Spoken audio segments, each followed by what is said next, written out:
Good morning, Matt Waldman. The draft is 10 days away. Still a lot of time to sell rookie scouting portfolios until it begins. Although, it seems to be, have you sold them all yet? It seems like this is a very popular year, according to my social media. Everyone who gets it loves the rookie scouting portfolio. Tell me more, sir. MattWaldman.com, $21.95, pre-draft, post-draft, 1,254 pages. Bookmarked, 20 years of publication. You will be pleasantly shocked. I got an email I was on a Chicago Bears show, the Keeping It 100 podcast crew, Shane and Phil and his dad, Coach O. And we were watching tape of several players, and Shane explained to me that Greg Braggs, who has a successful podcast in Chicago, he had me on last year. And apparently he got his first RSP, and he was like, he had never seen anything like that before, and was very happy with his purchase. I'm going to say, it's safe to say, anybody who's not seen this before has never seen anything like this before. And I think the comments that I see on social media that rang true to me, because I'm old, but I have a great memory. I can remember the first time seeing it, and it was just remarkable how much of your work in the process you show in doing that work. So even if you're just like, a guy like me wants a little edge on his fantasy league, that's great. If you were probably an NFL owner looking to get a little edge on your own scouting department, probably great for that as well. Probably used for that as well. And everything in between. I mean, it's great, massive tome. You can use it how you want to use it. If you want to keep it shallow, you can keep it shallow. The post-draft draft does the same thing for you. If you're just into the fantasy aspect of it, get the full volume, kind of look at the players you're interested in. Then after the draft, assess for scheme fits and all the other associated things that you're looking for, and you could sort out and figure out what the depth charts look like. I mean, it's a kind of an annual ritual for me, almost the green flag at the start of the fantasy football season is the NFL draft, and the way I get ready for that flag to fly is the rookie scouting portfolio. And I have to admit, I have to buy a second copy because I gave Dempsey a copy for free. I forgot about Dempsey. My Sirius XM radio colleague loves the rookie scouting portfolio as well, and I always buy him a copy. I just totally spaced about this year because we're not doing a show. We're on hiatus this offseason for the first time ever. So I gotta get it. You know what people are thinking right now as they're listening to you talk about all this and blow up the RSP the way you are. How the fuck is Matt Waldman trying to Wally Pip this guy? Right? That's true. Honestly, who else is going to get up every Monday and do this crap with you? So I know. I'm not going to get Wally Pip. Exactly. Anyway, go buy the rookie scouting portfolio. By the way, I'm Bob Harris. Hi, how are you? Find me on the X Machine app, Football Diehard. You find all my work at Football Guys. He's Matt Waldman. You might have heard something about a rookie scouting portfolio he puts out. Go to mattwaldman.com and buy one of those. Also, go to Football Guys for all his other work. And let's go in and feel and fuck some stuff this week. Yeah. Because there are things going on. We'll do a nice mix of rookie and non-rookie stuff. We'll start with some non-rookie stuff. Aaron Rodgers, still a lot of talk that the Steelers are his final destination, but we heard this week Derek Carr has a shoulder injury, and his future, at least immediate future, is unclear. This may be one of the reasons Aaron Rodgers is not signed with the team. An injury or a better situation could arise. Do you think Aaron Rodgers will be a Steeler, feel it, or fuck it? I think ultimately he will be. I'm feeling that. I think that there's some rancor among the core in Pittsburgh, basically within the organization. I think I've heard from my buddy Steve Volk, who covers them pretty. He doesn't cover them as a writer. He is a writer, but he is definitely a big Steelers fan. And he listens to all the names there who do the analysis, and he says from his sense, he's like it sounds like the front office or some people in more executive positions aren't very happy with Aaron Rodgers stalling to sign, and they're like, we're the Steelers. Why would you not want to sign with us right away? Because you're the Steelers. Well, the Steelers. Yeah, okay, look, yes. You see, I mean, this makes me laugh because, you're becoming a Browns fan, and I am doing a Browns show today for the first time in a while. But I'm probably not going to be accused of that either. Yeah, you probably not. Yeah, for sure. But still, I mean, yeah, there's a little bit of the executive group from the team are kind of like, we're a class organization. Everybody knows that. Why wouldn't you want to sign with us right away? I mean, for Christ's sake, you were with the Jets last year, past 2 years. What are you doing? But I think that the coaching staff and the personnel people are a little bit more, the operations staff are kind of more like, listen, we know that Aaron Rodgers could step in here and be ready and be the best quarterback on our roster, if not the best quarterback in the division, if fully healthy and ready to go. And I think that there's reason to think that they're just gonna, maybe there's a little rancor among the core, but the people who really are gonna matter in terms of who we would work with day to day aren't concerned about this at all. Let him go on his retreat to Costa Rica. Let him do whatever he's doing, and then he'll be ready, and he's going to elevate the players in the facility. Yeah, I think look, a lot of the conversation around Aaron Rodgers is going to be based on Aaron Rodgers, not about football. It's just about Aaron Rodgers as a person, and he is obviously viewed, has drawn strong views on him based on his behaviors and statements and comments and all that stuff. And I think that's something that teams pay attention to, but it's a much narrower band of what teams pay attention to as opposed to what the public pays attention to. So they'll be waiting around. Or there's some players. Cam Hayward, I know, is Kyle Brandt talking about Aaron Rodgers? I haven't heard. I got to admit, I haven't been watching football this time. What? So there's so much. You know how I feel about the pre-draft stuff. Like 1% of everything that's said is going to come true. And I don't know that I have the bandwidth or the energy to just ingest all the nonsense and put it to any use at all. So I avoid a lot of the nonsense. I understand Kyle Brandt nonsense is right, exactly. Well, I mean, he's not alone. It's all the nonsense. Like, You're right. I'm trying to put words in your mouth. Right, watching the insiders on NFL Network. I mean, I watch it because I want to be familiar with the storylines and stuff. But so much bullshit just gets tossed about. I mean, nobody is telling anybody the truth right now, and that doesn't mean you can't, glean some interesting information from the coverage of it. But it gets a little tiresome listening to the back and forth and like hearing about 10 guys going to 40 different teams. Wait, there's only 32 teams. Well, that doesn't matter right now because everyone's fucking lying. And I like the fact that we get to hear common sense from Bob Harris after going for 5 minutes spouting all the stuff he did earlier to begin this show. So we're in good shape with you. So I think I'm going to say feel it too, Aaron Rodgers. I think this is probably baked into the cake, and he's just biding his time and doing his usual Aaron Rodgers, these kind of things. But if the right situation arose, I mean, I think that's part of why he goes through this process, right? Like he wants to give himself the most options, the best options. God, imagine that, a person having their self-interest at heart. It happens on occasion. Once he's on a team, I suspect he will take a more team-oriented approach. He's not yet on the team, so that'll come in time. So, yes, feel it that he'll end up being a Steeler. And if he's not, it's not going to make me happy, sad, upset, mad, dislike Aaron Rodgers or like him, because I don't really give a fuck about Aaron Rodgers until he steps on the football field and he's throwing to the wide receivers that I'm interested in, like maybe DK Metcalf. Or maybe even George Pickett or somebody at some point I'm going to have interest in what Aaron Rodgers does, and probably not in Aaron Rodgers himself. And look, like, how eager are you to work with Arthur Smith? I don't know. I might be dragging my feet too, hoping that a Kellen Moore opportunity arises or something along those lines. So I highlighted Derek Carr. The reporting is he's contemplating shoulder surgery that would cost him the 2025 season. I think if that's the case, I mean, I feel that he's played his last game as a Saint. Yeah, are you with that? Feel that or fuck it? Yeah, I'm feeling it because I think that there's too much rancor with this team and offensively about Carr and what he is as a quarterback. Maybe as a human being, it's different, unless you're Mike Thomas, who's no longer a Saint, but would like Carr to join him in that club or Chris Olave's very quickly, brother. Or Chris Olave's brother. People who kind of have an idea based on either first-hand or second-hand knowledge about how Carr is as a player. But yeah, I mean, I think that the Saints realize that they probably have to move on. They are probably the third or fourth best team in their division right now, or the worst team. Basically, that's another nice way of saying it. But can we acknowledge the worst team in that division could almost as easily win that division as not?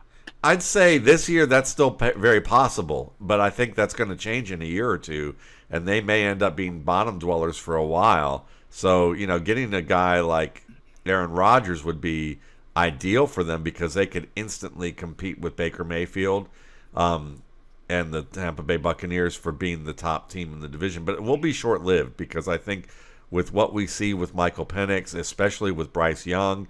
These are teams that are going to be on the rise. I think within a year or two, it's going to be Carolina and Atlanta that are going to be playing for the lead here, and it's going to be, Baker will probably be in the mix a little bit, but he's going to lose some talent eventually with Mike Evans and Chris, Godwin. I mean, this isn't fantasy football where Bob Harris and Matt Waldman have been here forever.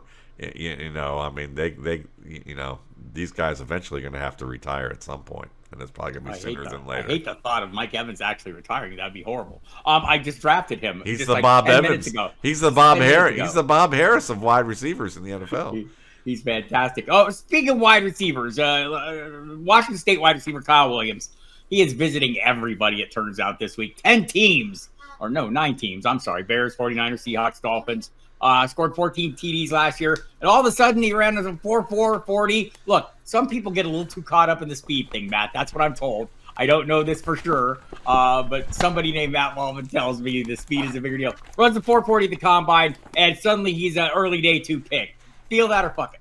I'm looking for the centerfold for Kyle Williams to fall out here based on the speed, but I'm feeling it, actually. I'm feeling that he's overrated a little bit, mainly because he really struggles catching the ball at certain points. But I would say he's only slightly overrated. Like, if he goes like in the second or third round, that's probably an overrated grade for him. But as like a 5th round guy, he'd be perfect. He could eventually develop into a starter. He's going to give you instant special teams appeal. So, think Darius Davis in terms of what the Chargers had with him as a return man. And Davis was a Pro Bowl return man, right away. Kyle Williams might be able to give you, he's not as good as Davis in the return game, but he can give you a little bit of that.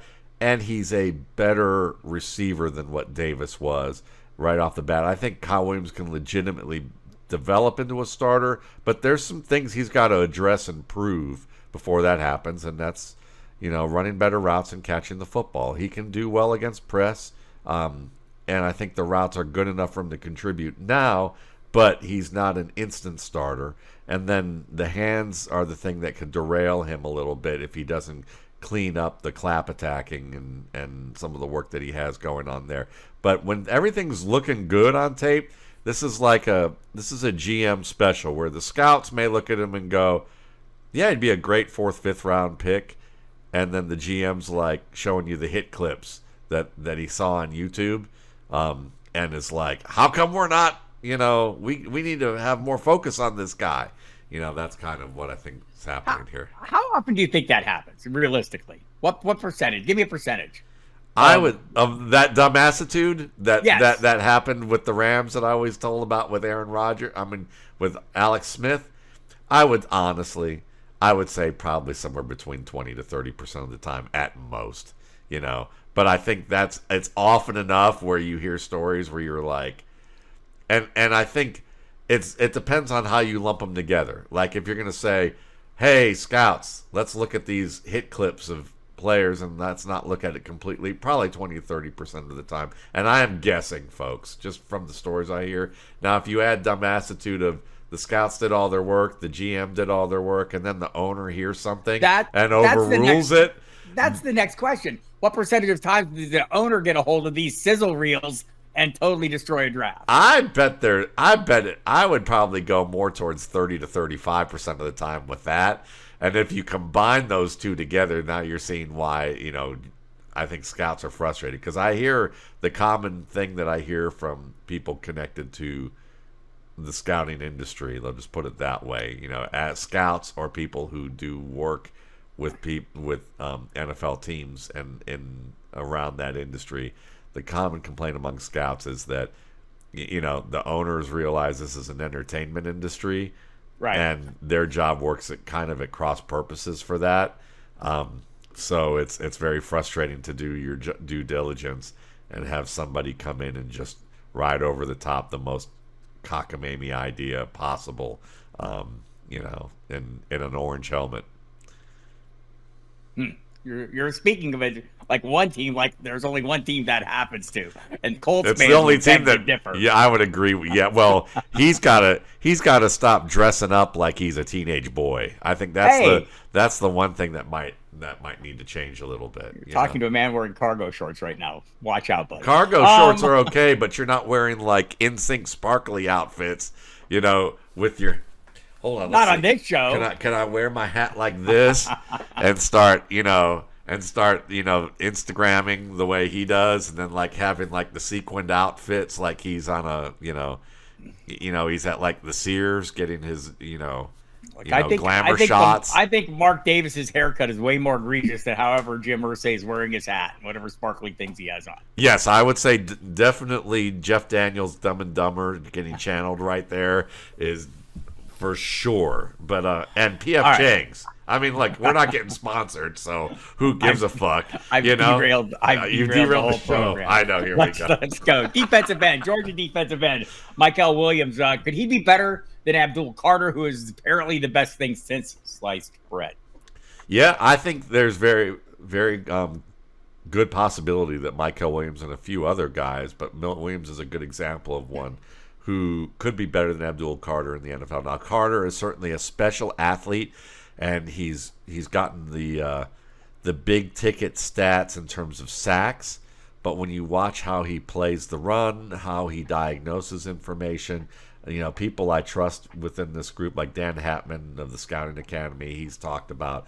He watched Abdul Carter and said, "Listen, and I've talked to some other people about this, and they agreed is that this guy, for a guy who's considered being a top 3 to 5 pick, the amount of times that he has his back turned to the line of scrimmage within the first second or two of the play to because he's trying to do something that doesn't make sense is kind of mystifying and disconcerting.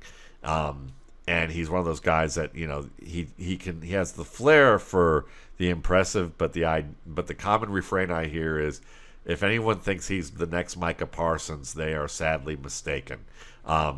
Whereas Mykel Williams, the Georgia kid, they use him as an example of, this is a big, strong, athletic dude who we didn't see edge rush a lot because he wasn't asked to do that a ton. But edge rushing can be taught in the NFL. It's a skill that you get with a good coach. Within a couple of years, you can develop a lot of these guys. And when you have someone like Mykel Williams, who is a well-known worker, really loves the game, loves to put in the work, that this is a guy that may not be a marquee option now, but down the line we're going to look at him and go, oh wow, this guy really developed into a good edge defender. Well, is this going to be one of those cases where, like, the preconceived notion, the widespread, the hive mind that Abdul Carter is the guy? Would anyone have the balls to pick somebody ahead of him? Pick like a Mykel Williams ahead of him, or anybody else? No, because they know what the value is going to be that Williams can fall to them. So I don't think you're going to see that. So they trade down. They just trade down, unless you've got an orange helmet, and then you might decide that Abdul Carter might look good in that because it's easy to color it in from the white over in Happy Valley. Okay, so we've referenced the Browns multiple times without actually talking about them. Let's take care of that business now. Kenny Pickett, acquired in a trade earlier this year from Philadelphia, will earn the Browns starting job. This despite the recent signing last week, of Joe Flacco, who won the Comeback Player of the Year award 2 years ago, playing under Kevin Stefanski. Kenny Pickett will earn that starting job. Matt, feel it or fuck it? I'm feeling it. I think he'll earn it, and then he'll have a strong possibility of losing it later. But the thing about Pickett, people go off about his hand size, and he's got small hands, and then the fact that he asked to be traded the minute that he had to deal with the potential of competition, and now he's in a similar situation. I think that Pickett, though, when you watch him play, there's a lot of good skills there's some good skills and traits within his game. He is mobile. He's someone who can buy time in and outside the pocket. He certainly sees the field reasonably well and has the arm talent to be a good starter in the league. The big issue with him is certain types of pressure derail him pretty pretty easily. And we're going to see if he can continue to mature from that. If he can't, then, certainly Joe Flacco can come in there right away and be at least salvageable for that offense. He may not, you always know what he is, which is a guy who can get a little too aggressive or not see certain coverages well at certain points in the game. But he is also a guy that when he gets hot and the offense is clicking and they're calling plays that work well to his advantage, and they can put defenses in those situations, Flacco can be, even more than serviceable. So I'd say, yeah, I feel Kenny Pickett beginning the year as a starter, but I'm fuck it that he's going to stay that way. Fuck him totally. Fuck you, Kenny Pickett. Sorry, man. I didn't mean that. It was like totally uncalled for. But all in on Joe Flacco, because why I might have some late round or later than I should be acquirable shares of Jerry Jeudy. He's going very reasonable prices in best ball right now. David Njoku kind of gets it done no matter what, but I'd feel a little better with Joe Flacco as his quarterback. Sure. Look, nobody should be drafting a Browns quarterback for the reason Matt said. One is likely to start, and then the other, and then probably a third, depending on who they draft at some point. So the only guy I'm sure won't be starting for them this year is Deshaun Watson, even if he was able. They've seemed to have their fill of him once Jimmy Haslam came out and said it was a swing and a miss. We missed that one. Finally, it took him a little while to figure that out, but now he has reached the point where we're all at. And I know Matt is very happy to see that self-awareness from the ownership of his favorite team. Kenny Pickett, fuck him. Flacco, feeling him. Matt Waldman, the opposite, but kind of the same. Okay, I sorted that out in a different order. Jayden Higgins, wide receiver, 6'4", 214. Sadly, only runs a 4.4740. Takes him off my list, as you well know. No, Higgins is only the conversation for a top 40 pick because he's one of the few true X wide receivers in this class. Yeah, I'm feeling that's why he's. Well, yeah, I'm feeling that. I'm going to say so that you're admitting he's too slow. I'm admitting that his size and speed, because he can be a classic X, the NFL likes that prototype, that considering the speed that he does have for his size, and his contested catch ability, that they see him as a true X, and there aren't many true X's in this class. So yes, they are. I think that they look at this and decide that we may consider him a little bit earlier because he fits our prototypes. But I think overall Higgins would be better as like a late second, third round pick, if you ask me, who could eventually start and be a good NFL starter, maybe even a really good fantasy option. But I don't know if he's quite there to say, I think maybe with this draft I could see it a little bit. I mean, he is my 6th ranked wide receiver. I think that's really good. But he's got a little bit to work on in terms of having a plan with releases. There are certain types of footwork that he isn't really refined at, and as a result of that, he seems to be playing a little bit in wet concrete when that happens. But when he has his game on, you can see how he's going to develop into, a starter, maybe even more of a Mykel Williams, T. Higgins guy at worst, in terms of like the type of role that he gets. Talent-wise, I'd say, maybe it's somewhere in that Mykel Williams sphere. Feel it or fuck it. Bob Harris would be talking about Jayden Higgins endlessly if he ran a Christian Watson like 4.36 instead of a 4.47. Bob Harris would probably have invented "My Pants Are Off" from J.J. Zacharias, and on that, we would see the pants fly off probably at that point. This is probably true. Cam Skattebo, boo, I boo because he fuck the fork. Not fear the fork. Fuck the fork. All right, I'm just letting my Wildcat color show through. Cam Skattebo will be one of the first 3 running backs selected in this draft. Yes, I think so, because people are enamored with his size and his contact balance and the quickness with his game, his ability to catch the football, the productivity, the highlight level type of plays, and really the biggest thing with his game that's keeping him from, at least from the RSPs pre-draft assessment, the thing that's keeping him out of the top 3 to 5 backs is simply that he likes to headbutt people as a pass protector, and that's his mode of operation, and he tips off everything, and he's just bad at it right now, and he could get good at it. He just has to learn that you should lead with these rather than this. He's not Bobo Brazil, okay? Like, he's got a, the running headbutt may not be the thing to do in the NFL any more than it should be anything to do in the WWE anymore. But yeah, I think that Skattebo is one of those players that gets a lot of media love, and it's probably, if they can correct the ball security, it's well deserved. So, that to me, they're going to say it's correctable. Not the ball security, the pass protection. They're going to say it's correctable. So it's a bit of a projection, but not a massive one. He's still a contributor right now, even with the pass pro issues. Yeah, he's a Sun Devil. Nobody likes that. But also, 1979, Sabino Sabercat, 192-pound wrestling phenom Bob Harris would not have been a phenom had it not been for the head bug. So let's not twist it up here. Yeah, but you've been training. You've been running your head into brick walls according to your dad for years. So I'm sure that you are inured to the. To the pain. I don't know if Skattebo had that kind of an upbringing. Fuck the fork. That's all I'm saying. The Jets are making a mistake and not considering Amari Cooper, Tyler Lockett, or Keenan Allen signing as free agents.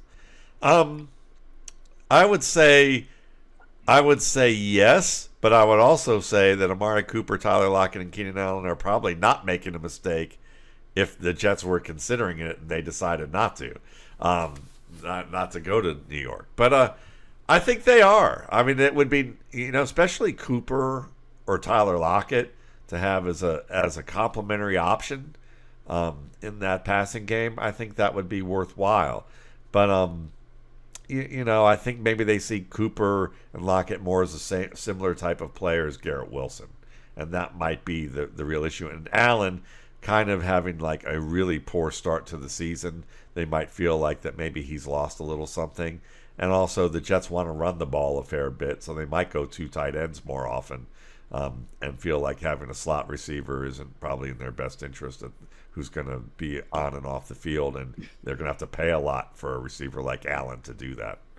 Fair enough. I get the sense that all these guys are waiting for developments, right? They're waiting for fortuitous circumstances to arise, whether it's post-draft and somebody does or doesn't get the player they want, or pre-camp when somebody suffers an injury, something along those lines. To me, that's the only thing that explains the lack of interest in these guys is them not being interested, right? You would think teams would be making efforts to get them, and maybe just the money is not right.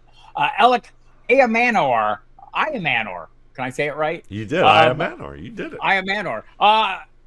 Overrated Stanford wide receiver.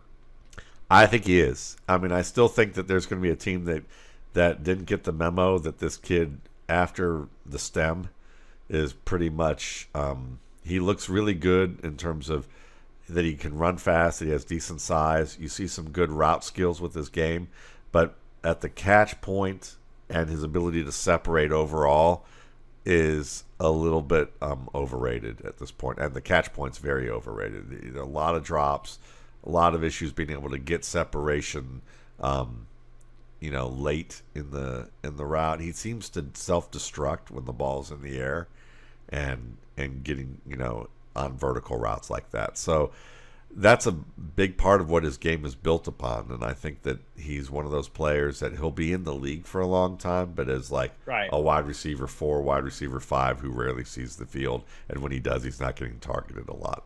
Yeah, it took a minute to watch some highlights of him, and it's whenever we do a player that I'm not entirely familiar with, I like to at least see what they look like and kind of get a feel for the kind of roles they play. And he does. He looks like a guy, right? Like a pretty good guy, but a guy. And I want to say the Arizona wide receiver that came from Stanford, Mykel Wilson. Mykel Wilson. Not that they're the same player, but kind of a similar view is where I'm at right now. There you go. Okay, and certainly we, now we'll get into probably why that guy in Arizona is just a guy, in my opinion. But we can, we'll do that a little bit later. We'll do that a little later. Okay, let's do Andrei Iosivas right now. Is he poised for a third-year breakout in Cincinnati?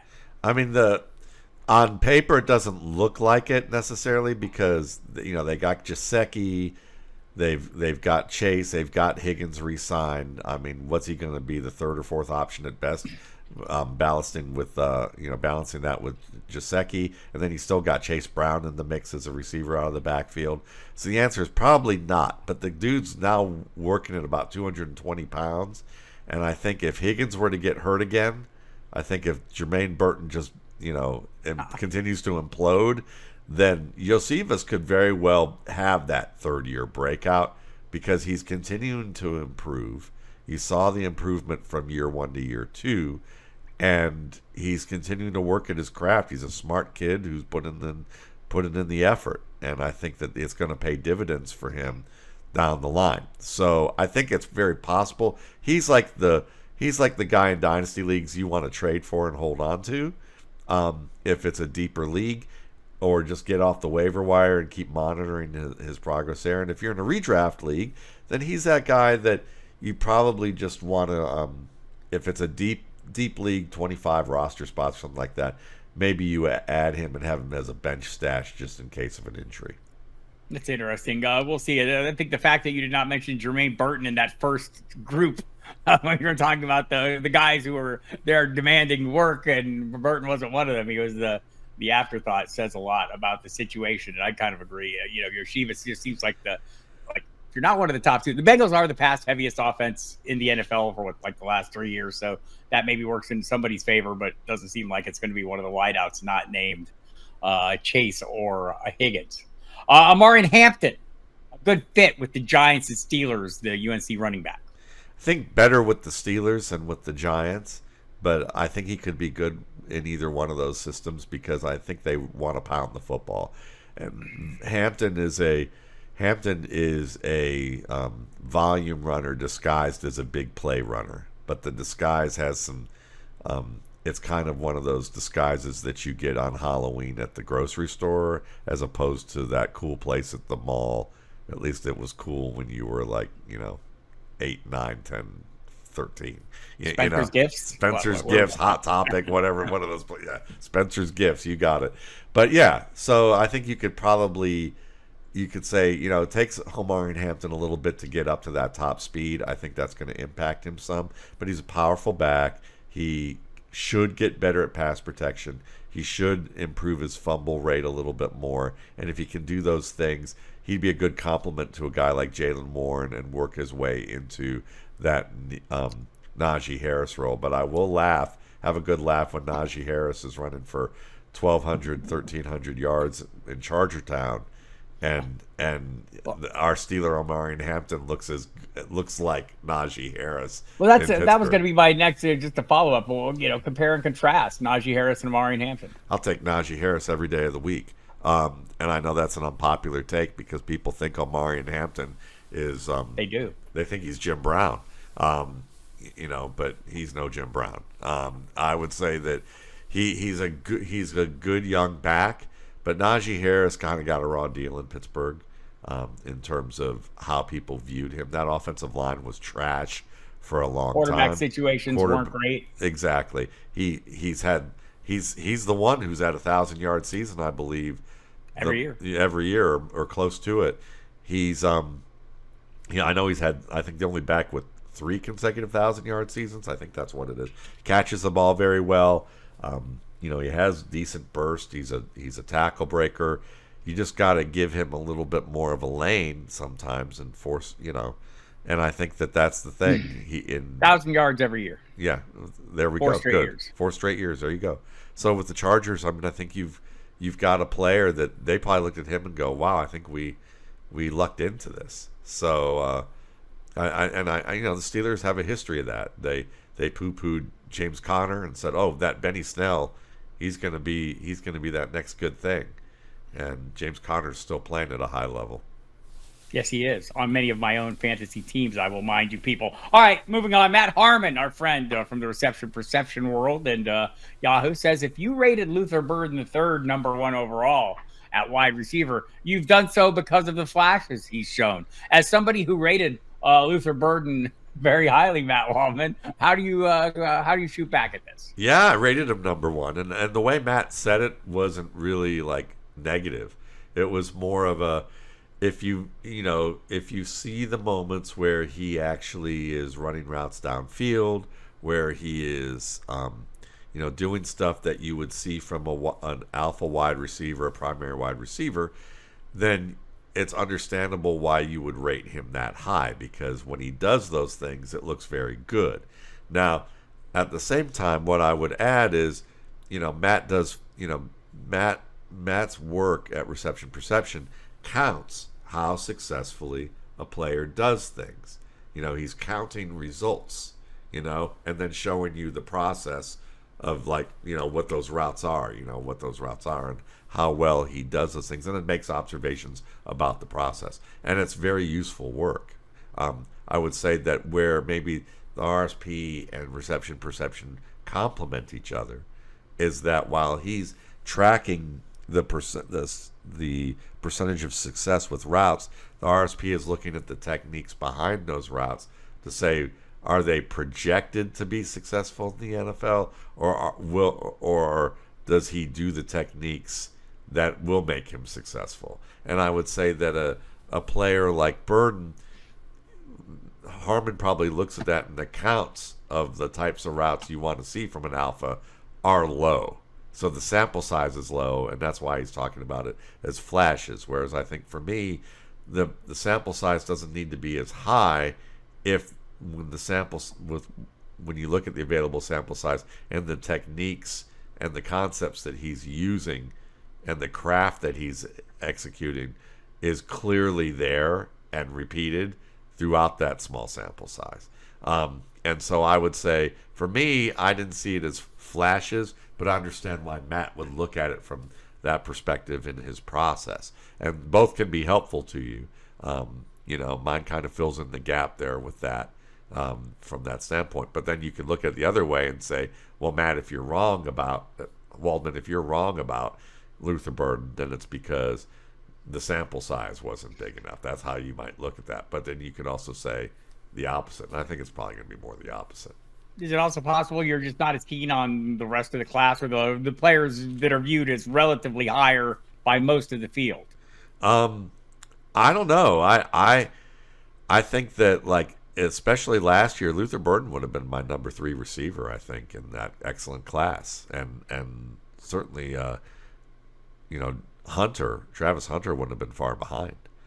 So I just think that Luther Burden's getting underrated because a lot of the way people look at him is based on modeling, statistical modeling, rather than the detail of the film that translates to the field.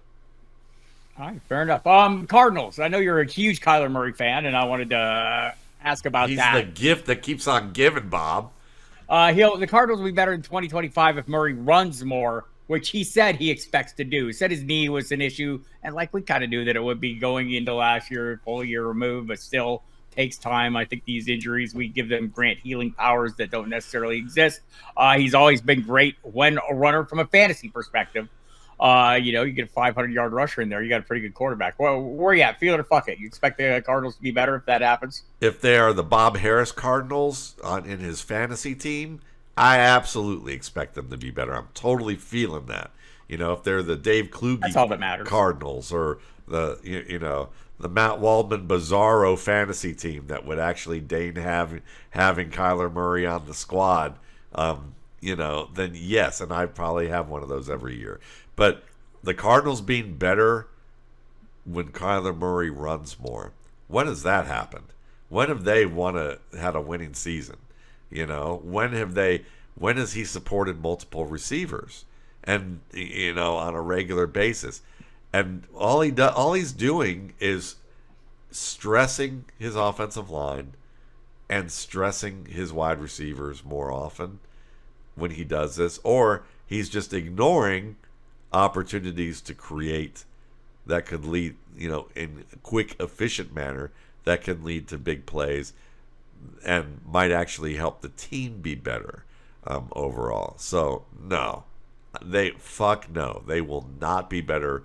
If they're better, it's going to be in a way that you go, sure, they're 2 or 3 games better than they were, or they're now a 7-win team or an 8-win team. But are they going to be a winning team? No, I don't believe it. Fair enough. So let's go down here and look at the wide receivers. Arian Smith, Georgia Bulldog. Is he a sleeper at wide receiver? I did notice sub 4.4 speed. I'm all about that. Tell me more. Yeah, he's definitely one of the centerfold players in this draft, and I think in a good way. He does have drops, and Georgia Bulldog fans will tell you pretty much right away that this kid should be a lot better than he is, but his drops are unbelievably frustrating. But when you watch the source of the drops that he has, I think they're reasonably correctable. I think it's an issue of where he's going to be a very good return specialist. He runs good routes, and the pass catch stuff, he has highs, but he also has lows with his game. If he can get rid of the lows, and they're not like Ty Felton, who like every conceivable way you could drop a ball and every possible issue like that will be, it's hard to correct all those issues. I think Smith only has one or two issues that are correctable, and maybe he always has some lapses with drops, but they're not like a bad habits that keep you off the field.